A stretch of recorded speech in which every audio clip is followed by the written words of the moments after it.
he's the one that is the whole reason I'm here right now. He's responsible for this. In all sincerity, I was walking out of the Redskin Park when I was a Redskin. I had this idea that maybe when I was done playing that I'd write, like for Sports Illustrated or for somebody. Yeah. And I saw Peter King in there. It was like around the draft.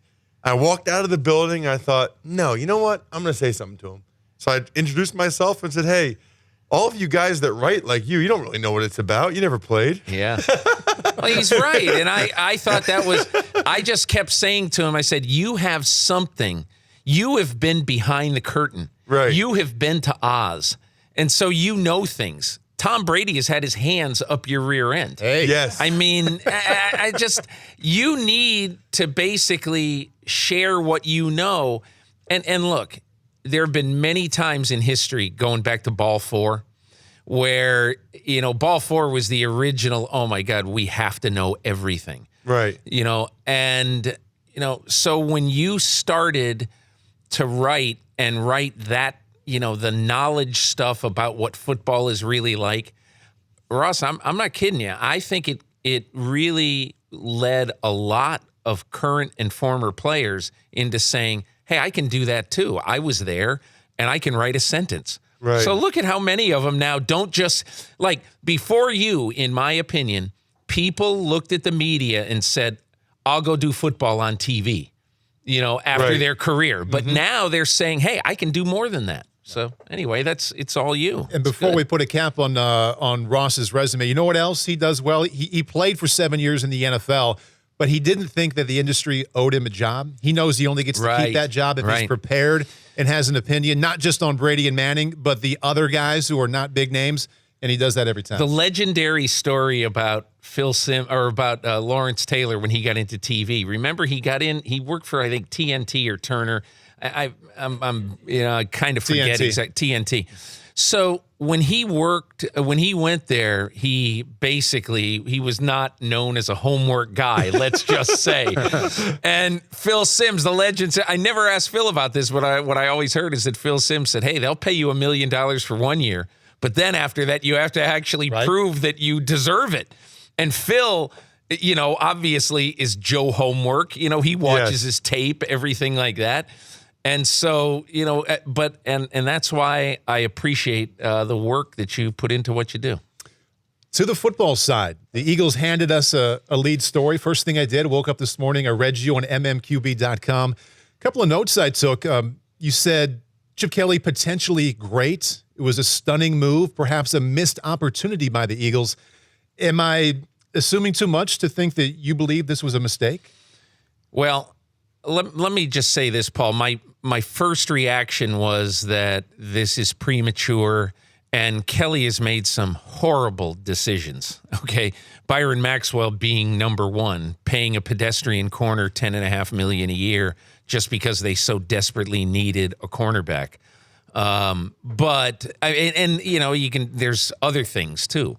But my feeling is that Chip Kelly is a different guy. He runs his program different and everything. And what I have found very interesting, Paul, over the last, 12 hours or however long it's been, what I find really interesting is that if you even dare to say that after 3 years they wanted to throw Bill Belichick out on the street too, and by the way, here's Chuck Noll's record after 3 years, 12-30. You can't compare them to.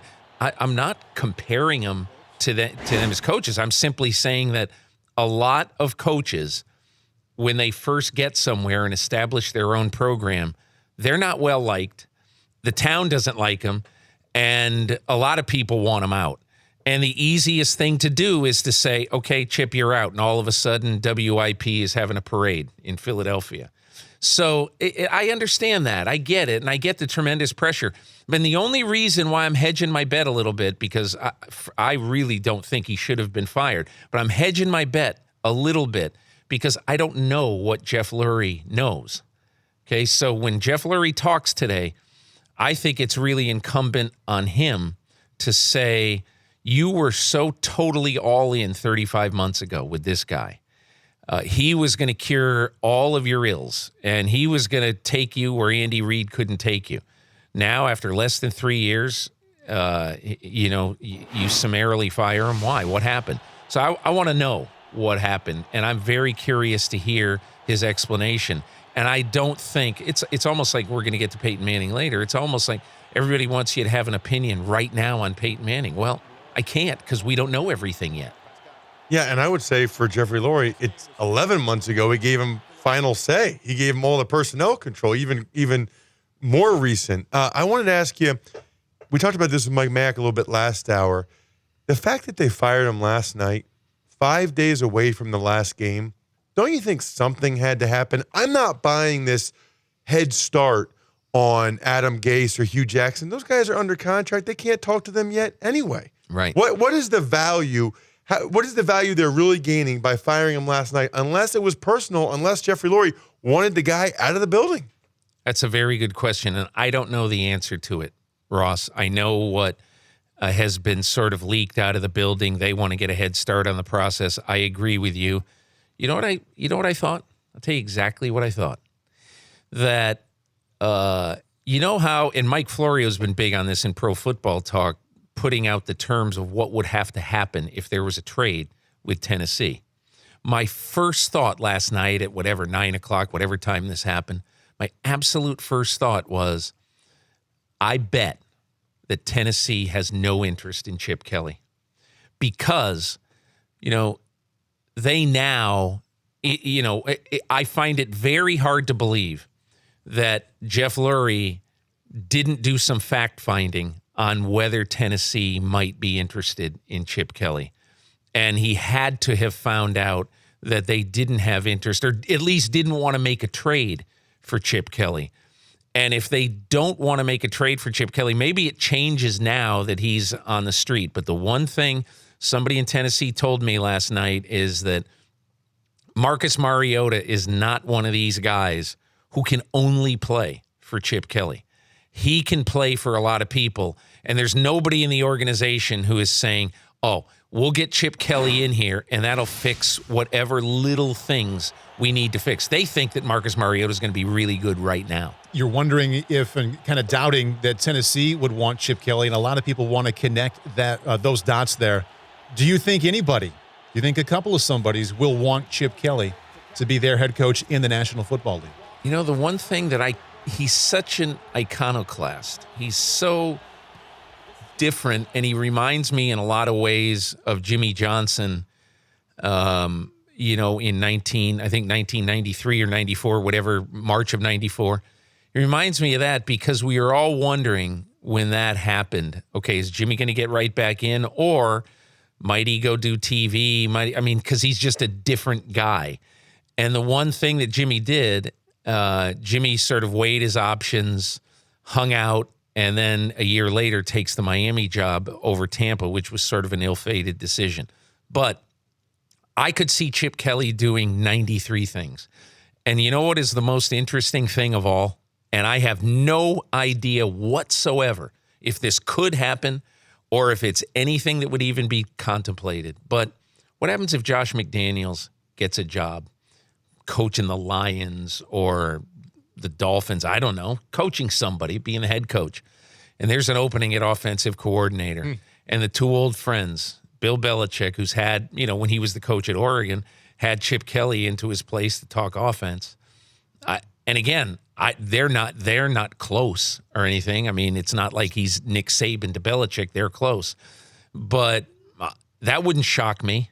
It wouldn't shock me at all if Kelly said, this would be really, really good for my career for the next 2 years. I work with Tom Brady. And again, that's me. I have absolutely no clue if that could happen. But that's the kind of thing that when it's Chip Kelly, that's the kind of thing I think about because I think he could do a number of things. So where do the Eagles go from here? The Eagles all of a sudden, somebody wrote it today, and I think it was very smart. The Eagles all of a sudden are not really a great job. Their cap stinks. They don't have a quarterback. They're going to have to figure out whether they want to pay Sam Bradford, who, if he's on the open market, I just have a feeling somebody's going to pay Sam Bradford. And so if somebody's going to pay Sam Bradford, that means that the Eagles would have to pay him to keep him. So are you going to pay Sam Bradford, I don't know, $18-20 million based on a hunch, thinking that he can give you 4 really good years? So let's say that they don't re-sign Sam Bradford, because my gut feeling right now is that they won't, but they might. But let's say they don't re-sign Sam Bradford. Now you got to go into the quarterback market. Do you go all in for Connor Cook or Christian Hackenberg? Because you have to think that Goff and Paxton Lynch are going to be gone when they pick. They're a 6-win team. What are they going to pick? Like 8 at the best. So, or maybe you like the kid from North Dakota State, but do you pick him that high? But anyway, the point I'm making is, do you go all in with a rookie quarterback, or do you try to find somebody? Do you try to find this year's Ryan Fitzpatrick to scotch tape it together for the next 2 or 3 years while you develop a young guy? So I don't know that. 1 minute till break, and we're going to have you back after the break. This is Paul Burmeister and Ross Tucker talking with Peter King of MMQB and also a Football Night in America. If the Eagles, now with the vacancy, if that's not a good job, what opening that you anticipate would be the best job that would be out there?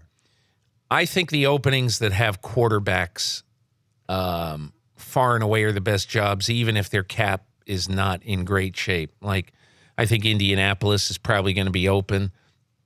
Who wouldn't want to, have Andrew Luck right as your most important player for the next, say, 3 or 4 years? And I think, I mean, this is kind of a controversial thing. I really like Matthew Stafford, and I think that job, there's so many people in football who love the Detroit Lions job. Do you think it'll be open? Yeah, I think it'll be open. And if that one is open, I think those two are probably the best. Because, I mean, even if San Diego's open, you look at Phillip Rivers, he's 35? And, you might be moving. That's kind of a strange job. But I think the two best ones right now to me are Indianapolis and Detroit. What about Miami? I mean, there's too many questions about Ryan Tannehill. I don't know if he's a long-term quarterback. If you have faith in Ryan Tannehill and really like him, that's a good job.